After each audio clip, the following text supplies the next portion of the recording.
देखिए, जैसे जैसे फिजिक्स हमारी आगे बढ़ रही है, हमारी नॉलेज भी थोड़ी थोड़ी करके इंक्रीज हो रही है ना। क्या क्या पढ़ चुके हैं हम। तो हमने ये पढ़ा कि चार्ज किससे कहते हैं, है ना। तो चार्ज क्या होता है कि किसी भी पार्टिकल का वह कैरेक्टर या वह गुण जिसके कारण एक चार्ज पार्टिकल दूसरे चार्ज पार्टिकल पर फोर्स लगाएगा। और अगर एक इलेक्ट्रिक चार्ज पार्टिकल, कंप्लीट क्या बोलेंगे, इलेक्ट्रिक चार्ज पार्टिकल, मतलब कि विद्युत आवेशित चार्ज पार्टिकल, अगर वो दूसरे चार्ज पार्टिकल को फोर्स लगाएगा तभी फोर्स लगेगा, वरना नहीं।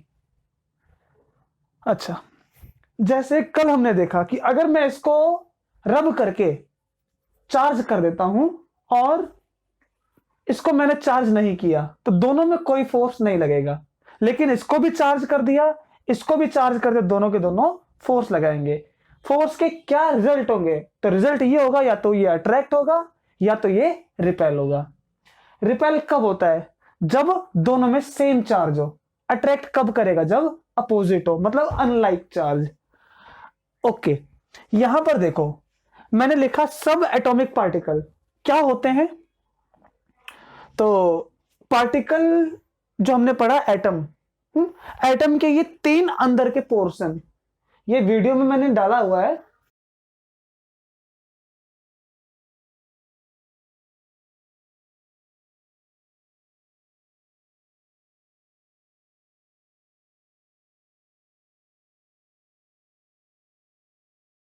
इसमें क्या दिखाया कि एटम, ठीक, एटम के अंदर इलेक्ट्रॉन, प्रोटॉन, न्यूट्रॉन। फिर से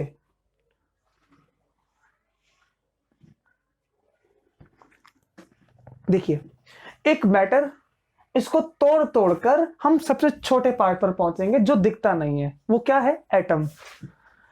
एटम की अलग से स्टडी हम करेंगे जब हम एटॉमिक चैप्टर पढ़ेंगे, ठीक है ना। ओके, लेकिन अभी हमारे लिए कि मैटर को तोड़ो तो एटम पे पहुंचते हैं, छोटे छोटे पार्ट पर, लेकिन एटम को कैसे ब्रेक करेंगे। हमने उसमें इलेक्ट्रिक करंट दिया था, उसमें से एक छोटा सा पार्ट निकला था। कैसे निकला था, तो हमने बनाया था डायग्राम इसका, कि एक मेटल की प्लेट, उसको हमने करंट दिया, तो इसमें हीट होने की वजह से, करंट की वजह से इसमें से एक लाइट बाहर निकली। उस लाइट के अंदर पार्टिकल है कि नहीं, हमने वही किया जो हमारे टीवी में होता है। जिंक सल्फाइड की स्क्रीन को सामने रखा तो वो स्क्रीन ग्लो कर रही थी, चमक रही थी। उसके चमकने से हम समझ गए कि जरूर इस रोशनी के अंदर एक पार्टिकल है। जरूरी बात क्या है कि उस पार्टिकल को देखा नहीं। क्यों नहीं देखा, क्योंकि दिखता नहीं है। इसीलिए हमने ये माना कि जब उस रोशनी में कुछ है, अगर पार्टिकल है तो चमकेगा स्क्रीन। क्यों चमकेगा, ये जरूरी है। तो एक पार्टिकल का 2 कैरेक्टर, 2 गुण जो नेचर से पहले से मिला है। नेचर में पहले से मिला कि उसके पास एक मास होता है, उसको हम पकड़ सकते हैं, तभी उसके पास क्या है, एक मास। हाँ, अच्छा, दूसरा कैरेक्टर क्या मिला कि उसके पास एक चार्ज होता है। ठीक है, एक पार्टिकल का पहला कैरेक्टर कि उसके पास मास होता है, और दूसरा क्या, उसको नेचर से क्या मिला, एक चार्ज। लेकिन चार्ज हर किसी को नहीं मिला, चार्ज केवल इन 3 को मिला है, जिसमें से इसको कोई चार्ज नहीं है। ये कौन है, न्यूट्रॉन। न्यूट्रॉन कैसे है कैसे नहीं है, इसको और अच्छे से पढ़ने के लिए हमें वेट करना पड़ेगा। लेकिन ये भी न्यूक्लियस के अंदर। क्या है न्यूक्लियस, तो वो रहा एटम का स्ट्रक्चर। एटम कोई गोला नहीं है कि मेरे हाथ में ऐसे पकड़ लिया, नहीं। एटम एक बनावट है, ऐसी बनावट जिसको हम क्या कहते हैं कि एक इलेक्ट्रॉन इस गोले के बाहर, ये जो सेंटर में बनाया, ये इलेक्ट्रॉन इसके चारों तरफ ऐसे घूमता है। यहां पर रहेगा एक सेंटर गोला, इसके अंदर गोला भी नहीं है। ये क्या है, मैं आपको दिखाऊंगा मोबाइल में, खुद वीडियो में अपलोड कर दूंगा ये कैसा दिखता है। तो ये ऐसे करके बना हुआ है, यहां पर बहुत सारे, कुछ पॉजिटिव हैं। प्रोटॉन कैसा होता है, प्रोटॉन पे पॉजिटिव चार्ज।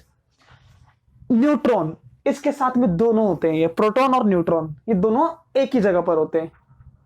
ये कैसे है एक जगह पर, ये हमारा स्टडी रहेगा कंटिन्यू जब हम 13 चैप्टर पढ़ेंगे, ठीक है, एटम के बारे में और न्यूक्लियस के बारे में। ये दोनों एक जगह पर मिलेंगे, जिनको हम कहते हैं न्यूक्लियस, नाभिक।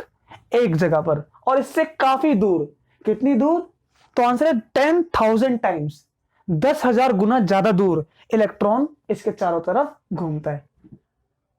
हमको 10,000 ज्यादा बहुत लगता है, 10,000, इसके लिए 10,000 बहुत दूर है। जैसे अगर हम छोटे से पार्टिकल की बात करें और एक छोटा सा पार्टिकल, सोच सकते हैं, अगर फिजिक्स इसी पर बेस्ड है कि आप कितना अच्छा सोचोगे, जितना अच्छा देखोगे उतना अच्छा सोच पाओगे।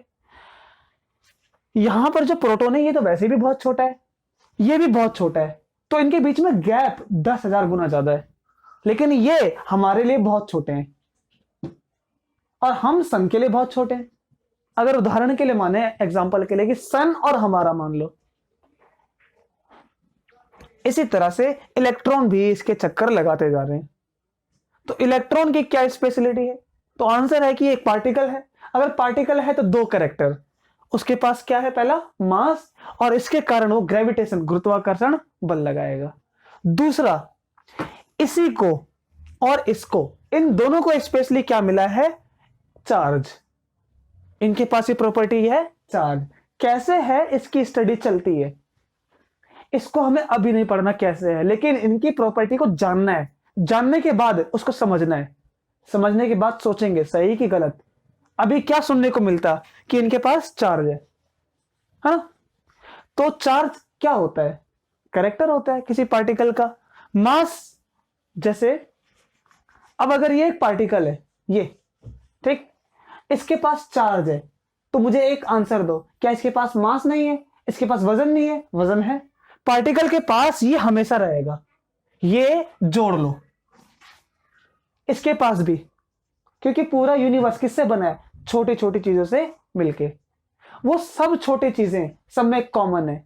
मतलब क्या? कि अगर हम मोबाइल, लैपटॉप या कुछ भी देखें, उन सभी में एक कॉमन बात है कि वो सब छोटे छोटे पार्टिकल से मिलके बनते हैं। वो सब छोटे छोटे पार्टिकल में ये तीन रहेंगे। अभी तो ये तीनों सुनने को मिलता है, लेकिन जब हमारी स्टडी आगे चलती है ना, इन तीनों से भी बढ़कर मिलता है, इन तीनों से भी और ज्यादा मिलते हैं। वो क्या है, हम धीरे धीरे करके जानेंगे इस चैप्टर में। अभी क्या सुना, ये है ना। और इलेक्ट्रॉन ये सबसे हल्का होता है, प्रोटॉन थोड़ा सा भारी होता है। तो प्रोटॉन भारी है, इलेक्ट्रॉन हल्का है। और जब इलेक्ट्रॉन बाहर है, हल्का है, तो रगड़ने से इलेक्ट्रॉन चले जाता है, उसको चलना अलाउड है ना। कैसे होता है ये काम? जब हम किसी को रगड़ते हैं तो चार्ज कैसे होती है बॉडी, ये हमारा सोचना है आज का। देखो, मैंने इन दोनों को रगड़ना शुरू किया, तो कोई चीज हम कब रगड़ पाते हैं? जब वो दोनों अच्छे से पकड़ बना ले। अगर वो दोनों पकड़ नहीं बनाएंगे तो फिसल जाएगी, और जब उसने पकड़ बना ली तो उसको रगड़ सकते हैं, जिसको फिजिक्स में हम बोलते हैं फ्रिक्शन। ठीक है। अच्छा, क्या मैंने कहा कि अगर ये दोनों पकड़ बनाएंगे तब रगड़ पाएंगे? पकड़ बनाने से क्या होता है, इसको देखो। अगर 1 2 3 4, ये 4 इलेक्ट्रॉन, इनके बीच में गैप है। दूसरी बॉडी ये, अब इन दोनों ने पकड़ बना लिया, ऐसे करके ये बना ली पकड़। इसको रगड़ेंगे तब हम, रगड़ने के लिए फोर्स लगाना पड़ेगा। जैसे ही मैं इस हाथ को आगे ले जाता हूं, इसका इलेक्ट्रॉन टूट के इसमें आ जाता है। अब देखो, हमारी पहले की नॉलेज क्या है कि पूरा का पूरा यूनिवर्स, इसमें टोटल चार्ज, नेट चार्ज 0 है। नेट चार्ज का मतलब क्या? नेट चार्ज का मतलब होता है टोटल। ये देखो, ये एक ऑब्जेक्ट, कोई भी, ये कोई भी एक ऑब्जेक्ट। ऑब्जेक्ट क्या होता है? हम मास को, कोई भी मास, लैपटॉप, मोबाइल, कैरम बोर्ड, कुछ भी, हम उसको जनरली लैपटॉप या मोबाइल पर्टिकुलर नहीं बोलेंगे, हम उसको ऑब्जेक्ट बोलेंगे। ऑब्जेक्ट में सब चीजें आ जाती हैं जिसके पास मास होता है। इसके पास है ना, नेट चार्ज कितना है? 0 नेट चार्ज। कैसे? अगर इसके पास -3 है, -3 लिख लेते हैं, -3, तो इसके पास 100% +3 भी होना चाहिए। और इन दोनों को टोटल करेंगे तो कितना होगा? इन दोनों को टोटल करने से -3 +3 टोटल करने से कितना हो गया? 0। तो क्या चार्ज नहीं है? चार्ज है। कितना? ये भी, ये भी, लेकिन शब्द क्या बोलोगे, वर्ड बोलेंगे कि चार्ज तो है लेकिन नेट चार्ज 0, और इसको बोलते हैं न्यूट्रल। न्यूट्रल हो जाना, जिसका नेट चार्ज 0 होता है ना, उसको बोलते हैं कि वो न्यूट्रल बॉडी है, न्यूट्रल वस्तु, न्यूट्रल ऑब्जेक्ट। ये न्यूट्रल वस्तु, न्यूट्रल बॉडी है ना। तो बताओ, अगर मैं कहूं इसका,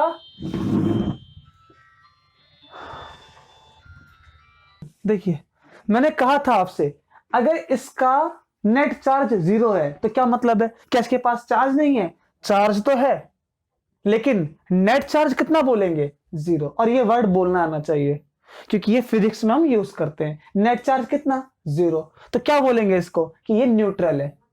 तो हमारा पूरा यूनिवर्स, उसमें नेट चार्ज कितना होता है, याद रखो 0। कितना होता है, 0, ठीक। तो उसको क्या बोलेंगे कि हमारा पूरा यूनिवर्स न्यूट्रल है, लेकिन रगड़ने से चार्ज हो जाता है। कैसे होता है, अब सुनो। मैंने बताया कि दो बॉडी में फ्रिक्शन लगेगा, रगड़ेंगे तो एक का इलेक्ट्रॉन टूट के दूसरे में आ जाएगा। जरा ये देखो,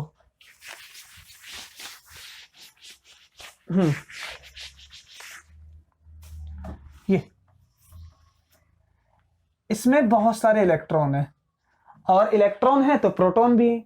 मैं प्रोटॉन को नहीं बना रहा हूं, मान लो कि जितने मैंने 6 इलेक्ट्रॉन बनाया, 6 इलेक्ट्रॉन, तो 6 प्रोटॉन भी होगा इसके अंदर। इसीलिए ये बॉडी कैसी है, न्यूट्रल, नो चार्ज। और मैंने एक और बनाया, ये इसके पास 7 इलेक्ट्रॉन है और 7 प्रोटॉन है। तो बताओ चार्ज नहीं है क्या, चार्ज तो है लेकिन नेट चार्ज 0। अब हमने इन दोनों को रगड़ने की कोशिश किया। जब रगड़ेंगे तो हमने ये मान लिया कि इसका इलेक्ट्रॉन इसमें आ गया, तो क्या हुआ, इसमें से एक इलेक्ट्रॉन कम हो जाएगा तो कितना बचेगा, 5 का, और उसमें एक इलेक्ट्रॉन बढ़ जाएगा तो कितना बनेगा, 8 का। अब टोटल बताओ कितना होगा इसका, 6 प्लस का और 5 माइनस का, ये टोटल कितना आ गया, 6 माइनस 5 इक्वल्स टू 1, क्योंकि प्लस माइनस माइनस होता है। तो 6 माइनस 5 इक्वल्स टू 1। 1 क्या बताता है, 1 बता रहा है कि अब इसके पास नेट चार्ज 0 नहीं है, कुछ है। कितना है, तो आंसर है इसके पास नेट चार्ज 1 है। ये नेट चार्ज प्रेजेंट है। तो बॉडी के पास अगर नेट चार्ज है तो उसी बॉडी को बोलेंगे कि बॉडी चार्ज हो चुकी है, ये बॉडी चार्ज हो चुकी है। अब इसके पास बात करो, कितने प्लस थे, 7, 7 प्लस के और माइनस के 8, कितना हो जाएगा, 7 माइनस 8, ये हो जाएगा माइनस में 1। अब माइनस 1 क्या बता रहा है कि इसके पास भी नेट चार्ज है, 0 नहीं है, तो ये वाली बॉडी भी नेट चार्ज हो चुकी है। अच्छा, फिर से इन दोनों को रब करो तो बॉडी में क्या हो जाएगा, नेट चार्ज डेवलप, मतलब बन जाएगा, दोनों बॉडी में चार्ज बन गया। अच्छा ठीक है, कैसे कैसे बना, तो इसमें एक इलेक्ट्रॉन ज्यादा हो गया, इसमें एक इलेक्ट्रॉन कम हो गया, ये यही तो हो ना। पहले इसमें 7 थे, इसमें 6, उसमें एक बढ़ गया, एक कम हो गया। अगर ये पूरा का पूरा एक यूनिवर्स है तो बताओ कितना नेट चार्ज है, 6 प्लस 5 है ना। अच्छा, यहां पर एक इलेक्ट्रॉन कम हो गया इसमें से, तो किस में बढ़ गया, इसमें से। अब मुझे एक बात समझाना, मैंने क्या किया, एक घर में से एक चौक को यहां से उठाया, चौक को वहां पर रख दिया, कितनी चौक घर में से गायब हो गई, एक भी नहीं। इसी तरह से अगर ये पूरा का पूरा यूनिवर्स है तो क्या हुआ, इसका इलेक्ट्रॉन यहां चले गया बस, है ना। और ये एक हो गया, एक प्लस का एक माइनस का, कितना हो गया इस पे नेट चार्ज, इसका नेट चार्ज है प्लस का 1 और उसका कितना है, माइनस का 1। तो दोनों का नेट चार्ज टोटल बताओ, तो 1 माइनस 1 अभी भी कितना 0। तो पूरे यूनिवर्स का नेट चार्ज हमेशा 0 रहता है। लेकिन अकेले अकेले वस्तु का, अकेले अकेले बॉडी का नेट चार्ज हो सकता है, अकेले अकेले हो सकता है।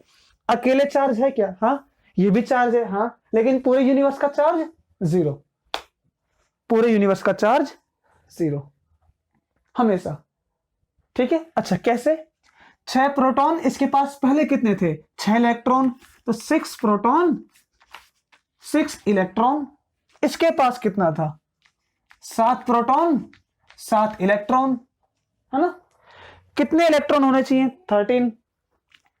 13। तो इसमें 13 इलेक्ट्रॉन और 13 प्रोटॉन। अभी कितना है? 6 और 5। 6 प्रोटॉन और 5 इलेक्ट्रॉन।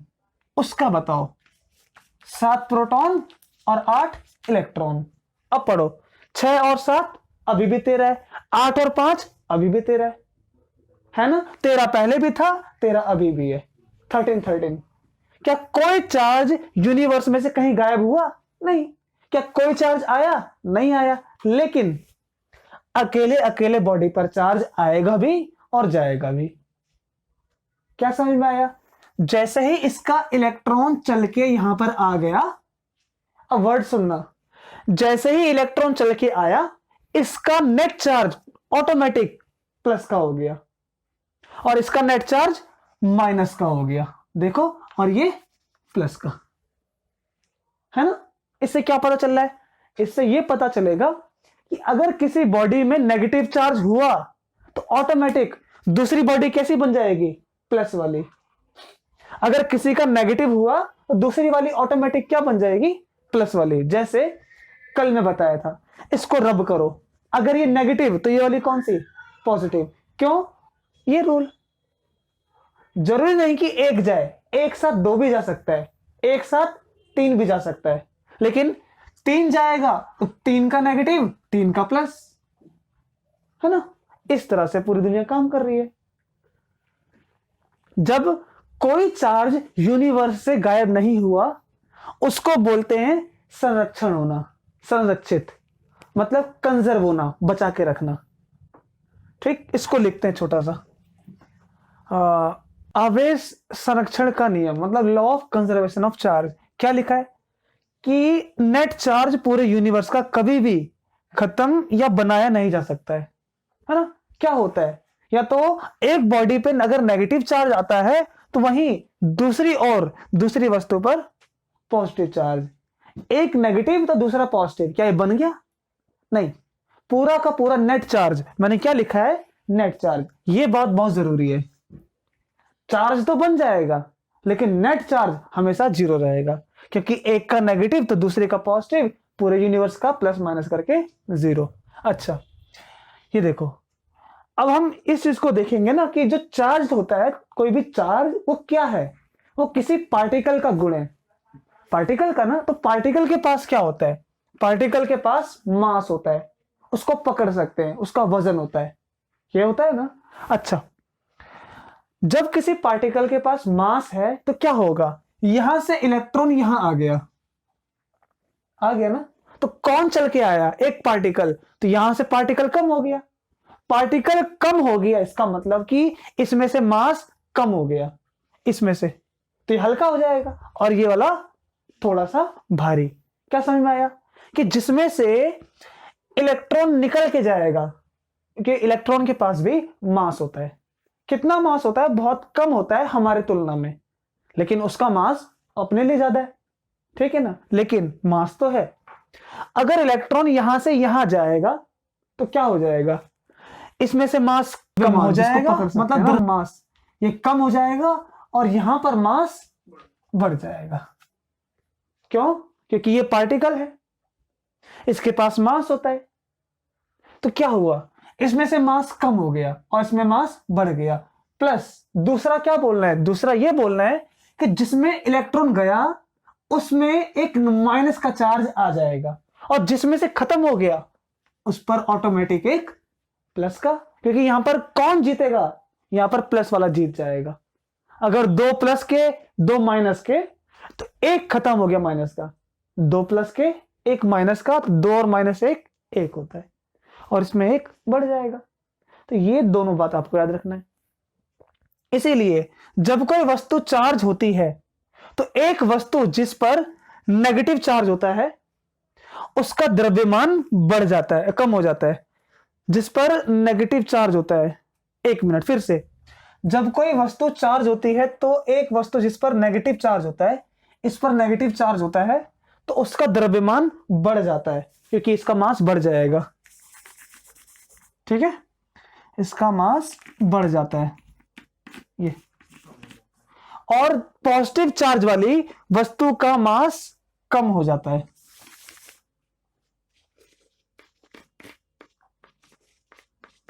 ठीक है, तो इसमें कम हो जाएगा जिस पे पॉजिटिव, क्यों होगा कम, समझ में आया, चार्ज पार्टिकल चला गया।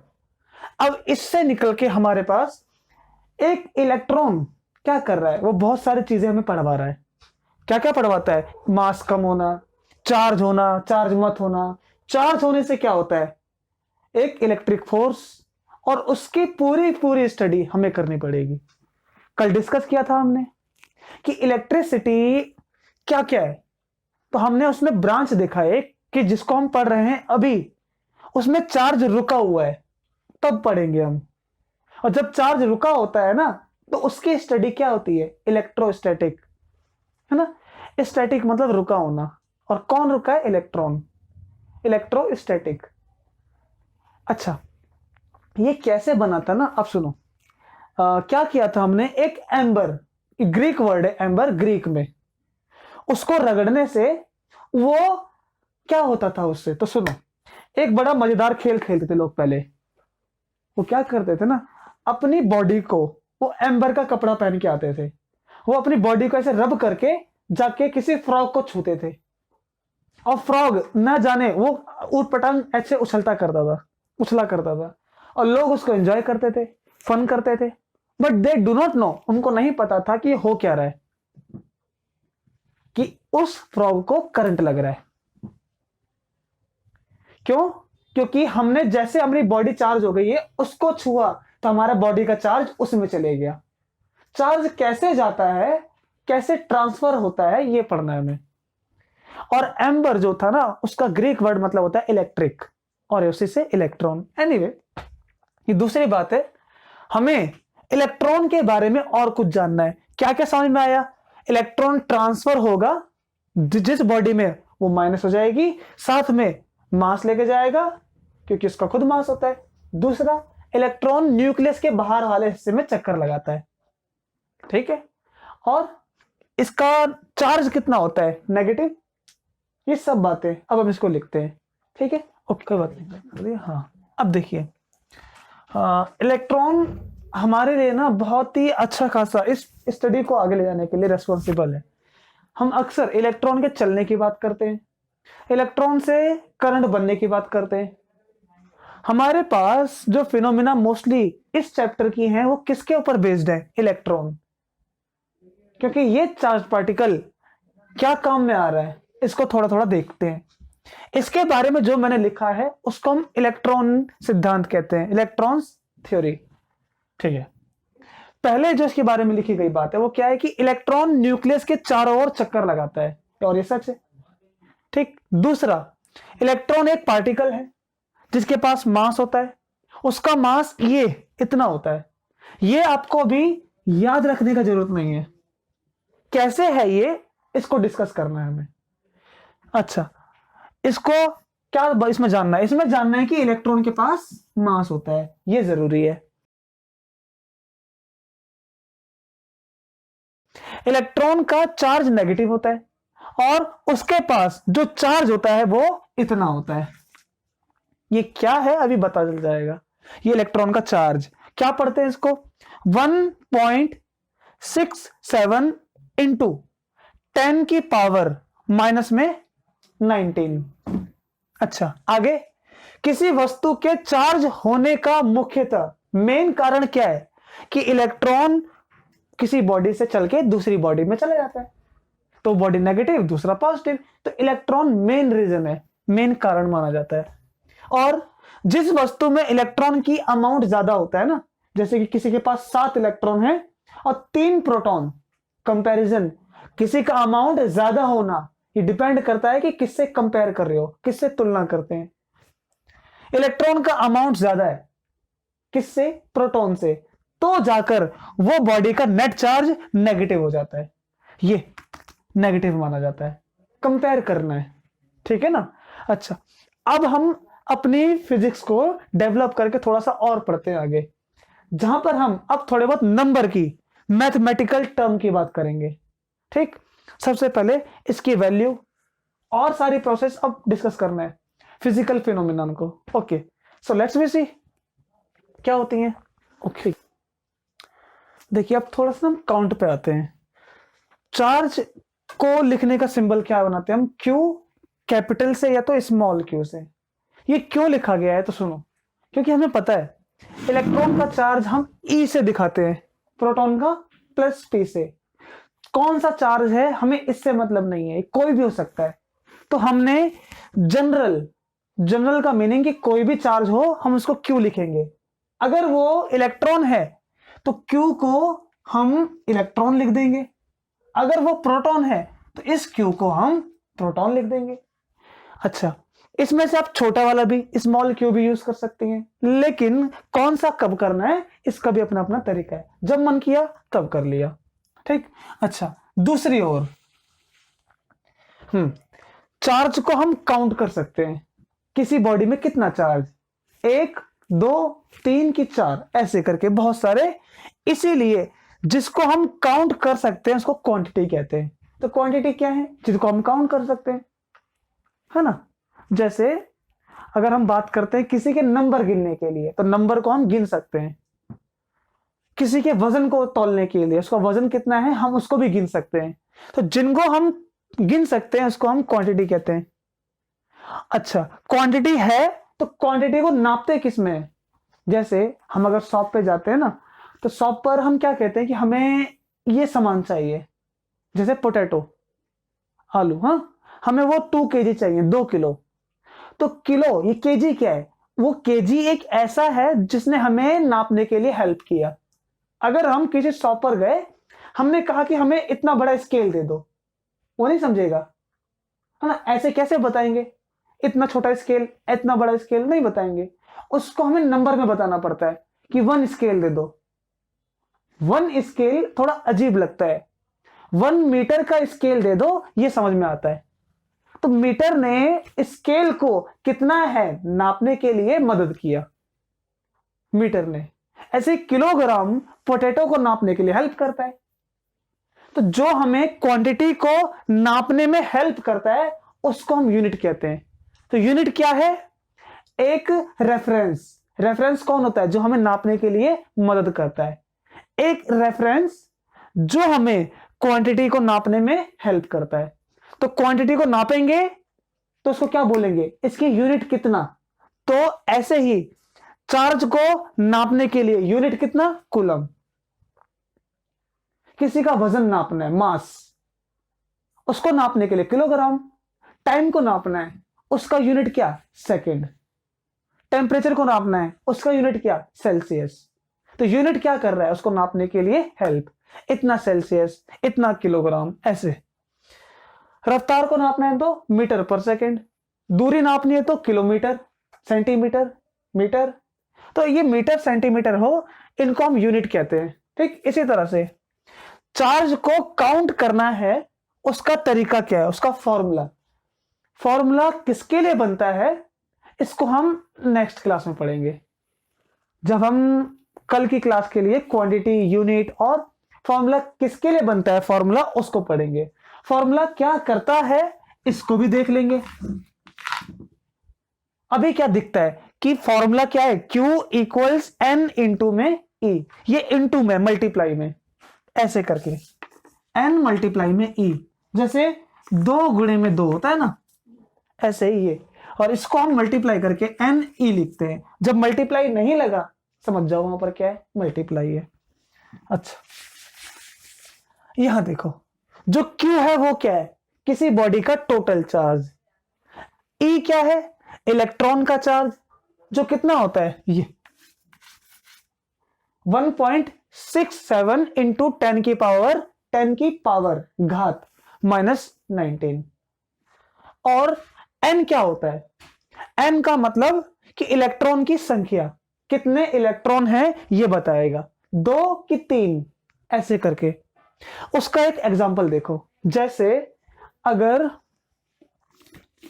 ये एक बॉडी और ये दूसरी, ठीक, अच्छा, हमने काउंट किया कि इसमें से इलेक्ट्रॉन चल के इसमें आया 1 2 3 4, 4 आ गया ना। तो इसमें कितना नेट चार्ज हो गया कैसे बताएंगे? तो नंबर बताना है। क्या बताना है? नंबर। नंबर कौन बताता है? ये। तो हमें इसको ढूंढना है, ठीक, ये कितना है हमें इसको ढूंढना है। कैसे कैसे काम करेगा ये, इसको हम जानना है इसको। अच्छा, ये फॉर्मूला कैसे काम करता है लेट्स वी सी टुमारो, कल देखते हैं इसको, है ना। अभी क्या दिखता है? Q इक्वल्स N इंटू ई। समझ में आता है आपको? धीरे धीरे करके अब हमारी क्लास में क्या होने वाला है, हम मैथमेटिकल टर्म पे आएंगे, फॉर्मूले पे आएंगे, मल्टीप्लाई डिवाइड। अब हमें ये सब भी पढ़ना पड़ेगा कि कैसे कैसे कैलकुलेट किया जाता है। अभी तक हमने इसकी थ्योरी जानी है, इसके बारे में जाना है सिद्धांत कि क्या क्या हो सकता है। अब सुनो, जो हम अपने आसपास लाइट से जुड़ी हुई फिनोमिना जैसे करंट, ऐसे बल्ब को ऑन किया ऑफ किया तुरंत लाइट ऑन और ऑफ हो जाती है। क्यों? इसका कारण है इलेक्ट्रिक करंट। कौन बनाता है? इलेक्ट्रॉन। कैसे बनाता है? कभी देखेंगे, ठीक। अच्छा, आसमान में बिजली कड़कती हुई दिखाई देती है। तो आसमान में बिजली कड़कती हुई दिखाई देती है। क्यों होता है ये बिजली कड़कना, है ना? ये भी इसी से जुड़ा हुआ है कि ये सब चीजें क्यों होती हैं। अच्छा, अब जैसे मैंने इस चौक से इस पर लिख दिया, ये नीचे गिरता है क्या? नहीं। क्यों नहीं गिरता? इलेक्ट्रिसिटी। अच्छा, हम अपने फोन में ईयरफोन लगाते हैं लीड और गाने सुनते हैं, कैसे होता है? इलेक्ट्रिसिटी। ग्रेविटेशन फोर्स बहुत ताकतवर है, ऐसे छोड़ा और खींच लिया, लेकिन अब क्यों नहीं खींचती है? ये चिपका क्यों है? क्योंकि इलेक्ट्रिसिटी, इलेक्ट्रोस्टैटिक क्लिंग बोलते हैं इसे, चिपक जाना। ये सब चीजें जो हम आसपास डे टू डे लाइफ में देखते हैं ना, इसको हम इलेक्ट्रिसिटी से जोड़ते हैं और समझते हैं कि क्या क्या फिनोमिना इलेक्ट्रिसिटी से हो सकती है और कैसे। धीरे धीरे करके क्या समझ में आया कि चार्ज क्या होता है, कैसे बॉडी चार्ज होती है। इसको लिख लेते हैं एक बार छोटा सा कि एक बॉडी चार्ज कैसे होती है। अच्छा, कैसे होती है चार्ज, इसका अभी हमने एक तरीका जाना। कौन सी बॉडी चार्ज है, कौन सी नहीं है, किस बॉडी पे कौन सा चार्ज है, इसको आराम से देखेंगे कल। आज के लिए पहले क्या देखना हमने कि किसी भी वस्तु को या ऑब्जेक्ट को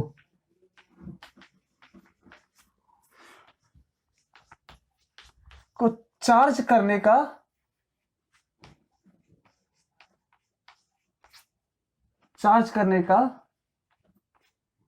एक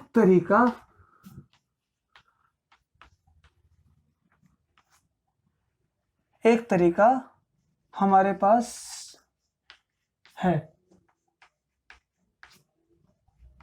और वह तरीका या मेथड